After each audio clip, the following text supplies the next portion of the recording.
Makadunyiswe uJesu Kristu. Yenza kahle bazalwane bacula icule nomyalezo. Futhi nabantu beswatulayo afakazele imibhalo ejwayele kungabe ngazicule. Abazi abantu bekhuluma ngethizi bezicule nje. Uzohamba ekhaya ngabikude ezicule. Sinazicule kodwa ngempela sifakazele nemibhalo ejwayele izwi laNkulunkulu. Ngoba lento ukuthi gcineni kwakho konke kodwa bonke abantu bazohlutshwa kuyiqiniso. NoDaniel uprofeti namhlanje uyasho kodwa ngaleso sikhathi sokugcina, ngaleso sikhathi kuyaqhakambisa ikhulu esiqhamuleyo esivela abantu besizwe sakini. Kuyakuba isikhathi sokuhlupheka esingazange sibe khona kusukela ekuveleni kwezizwe kuze kube leso sikhathi. Ngithi ngasicabanga lesikhathi kanti ngoba kuhlupheka okunjalo lokho.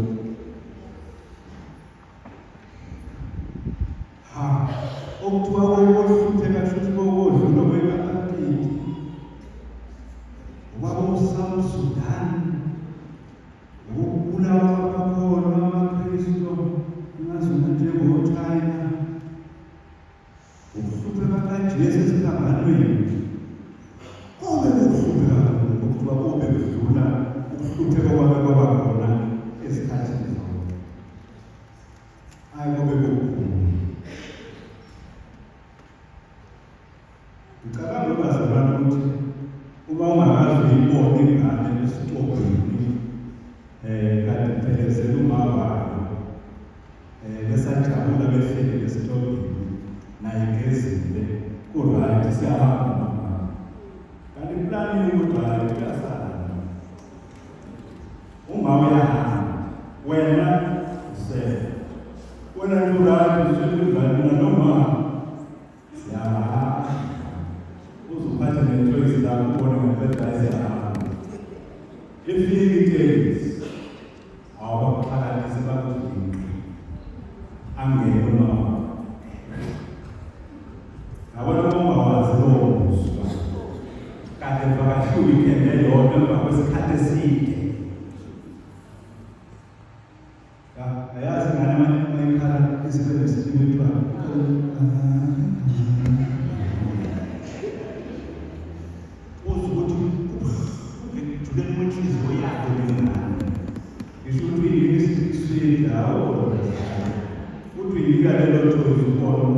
uyazilalela nje. Engiyacabanga nami ukuthi uNkulunkulu esebavuse bonke abanye banikezwe ukuphila kwaphakade bese kuthiwa wena chaze akukho lutho lutho ayikho into ozoyithola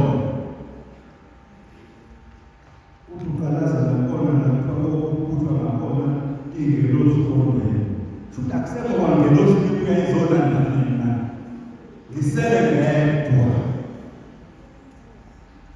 ngizokwenza njani ngizoya nganathi.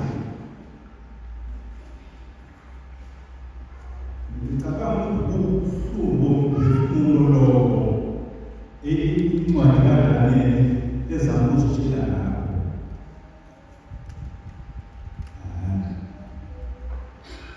Ngizwa abantu nabothanda okwezothando bayagileka baze bathanda ngcono isitolo esinyameni isitolo esenhlizweni ngoba ukhala uzujulise uvuka ucamele umanzi ubuhlungu bazalwane ubuhlungu obusemoyeni ubuhlungu obusemphefumulweni buyabudlula ubuhlungu bese lona yakuthela bakhona bazalwane.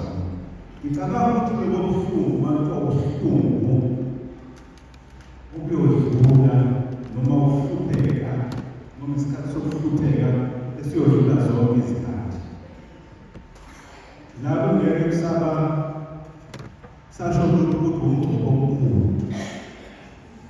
kusasho ukuthi uyikhatholika kuthiwa kwaba nasiphi isikhundla akusasho ukuthi into yobe all that you met umbuso kaNkulunkulu utholile yiba uthola umbuso kaNkulunkulu akusekho kusho second chance nothing.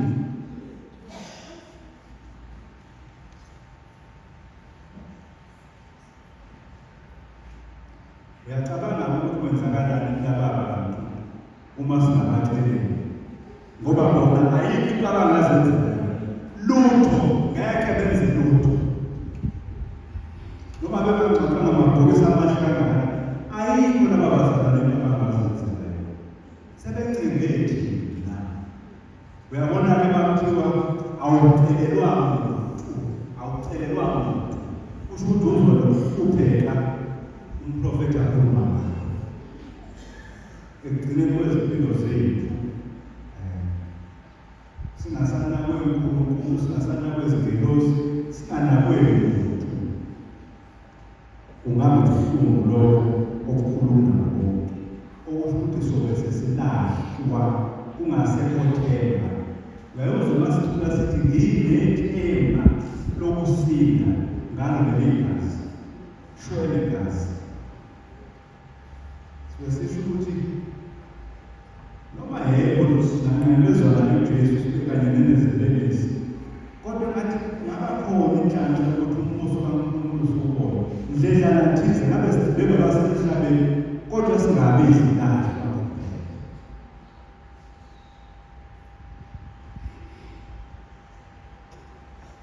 ukuthi kuyaba isikhathi sokuhlupheka esingazange sibe khona kusukela ekuveleni kwezizwe kuze kube leso sikhathi. Lokhu bekuyiqiniso ngoba abaprofeti uNkulunkulu akabalethelanga ukuthi bazohola nje nathi. Abashiyanga amazwi kubo, bashiya amakhosikazi nemizini yabo ukuthi bazobhala lethu banqobe nje nathi basidlalise ukuthi kokwenzeka nje. Cha. Kuneqiniso lokho asikholweni ukuthi ngelinye ilanga njengoba naleli igama lithi izodlala ifilimu sesathatha salenza ukuthi liwumdlalo. Uyazi ukuthi awumdlalo sazodlala ifilimu. Akubona umdlalo.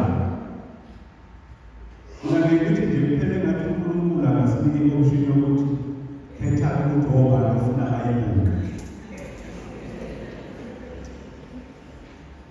Ayingena amangaqiso kuba yona bonke abantu ayingena.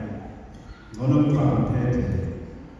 Kodwa uqiniso ukuthi kwayethina uqobo lwethu sisazozibona zonke izinto esizenza.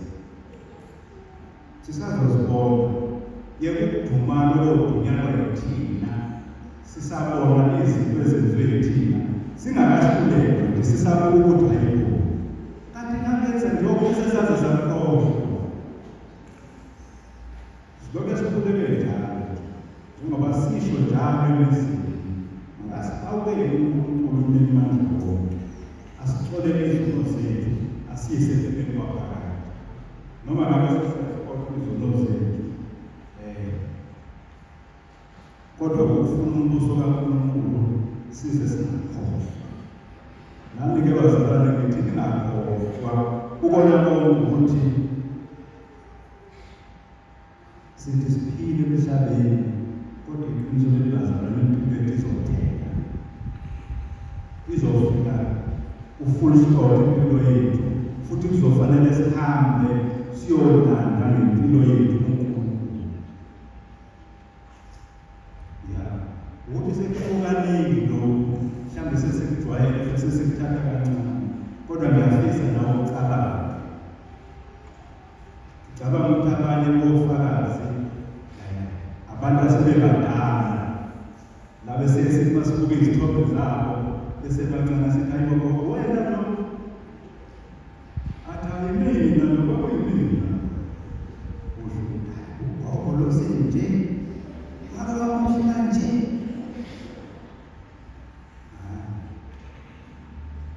ithemba ukuthi nathi kuzohamba kuhambe singakholwa base sesiphanga uNkulunkulu.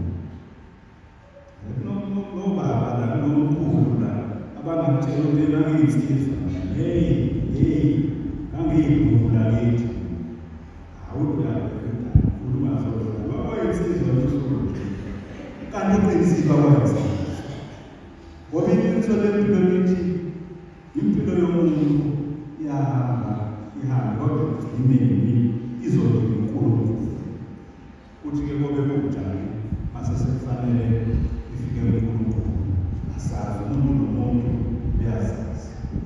Abaningi-ke bethu sikhathazeka ngezinto eziningi njengoba kubukeka namafilimu akaJesu ungathi uJesu uyeza ukuthi akhathazwe izinto eziningi ukuthi-ke uma impilo yami seyifike egcineni-ke kokwenzakalani. Ngoba siyabhala sibhala ngomaplani siyaplana sibhale yonke into kodwa abahleke nabaplani abaze baplana nenkonzo yabo balungise neminikelo yabo esontweni bakwenze konke bakufanele baxolise abangasabi nokuthi kuphezulu uKristu abizwe eyazasaba amakholwa besendela kuthiwa kuphezulu phakathi nekwathiwa kuphezulu phakathi uthakakeni sokusimboza nisuke senibona ukuthi niyadonsa lazana mina ngithi ngoba ngiyakusaba ukufa kwamanje ngathi kusemnandi phela ngisathanda ukuphila inkosi ngisacela yini kodwa ngangizuzwa ngayo kodwa ngithi ngiyafisa ngiphiwe lenhlanhla yalokufa ekuthiwa la ngiyobe sengamukelile ukuthi impilo yami manje isifike ekugcineni. Angifuni kube ngathona ngikhiphile ngangabona ngachophela kodwa manje kuyenzeka asizikhetheli kodwa ngithi ngiyazifisela mina ngathi impilo yami ungangeke ngathi ngizulekile kodwa namanje nayo impilo ushumela kodwa sidinga ngisasala ukufa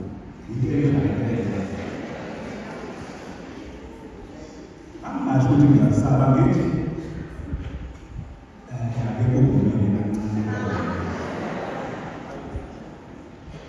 ngisafuna ukuphila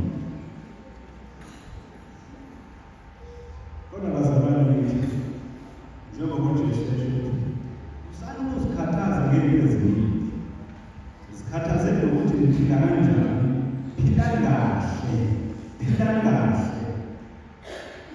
bese-ke niyayeka ukuzikhathaza ngokuthi manje-ke iy'ndaba masekufiphala sokwenza njani manje inyanga mayingasakuleti ukukhanya senze njani maniphile kahle noma niqedile maniphile kahle ukuphila kahle lokuqala kwekholwa ukukholwa kuJesu Kristu ukuthi uyinkosi nomsindisi ukukholwa ukuthi uJesu Kristu uvukile kwabafileyo nokuthi uJesu Kristu ngokuthi ubhapathisile wena nawe angakuthi uvuka kwabafileyo ngamanye amazwi ukukholwa kuJesu Kristu okokuqala nje ensoyitholayo ngeke uzobisilahlwa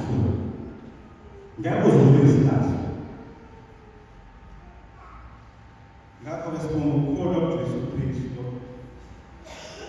nokuthi njengabapristi siphiwe lenhlanhla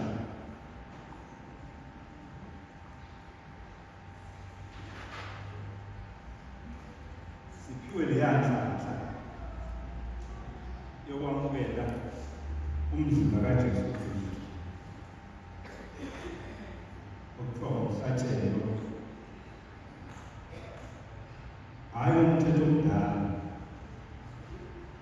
kodwa isethulo esethule uJesu Kristu hhayi lesesiphindwaphindwayo sisodwa imisa lilodwa nje kaJesu Kristu esiphambanayo kodwa silobe sizile ngoba sizophuza sifuna ukuba nanenhlanhla yokuthi siphile kuze kube yingunaphakade ushwelezelwe izono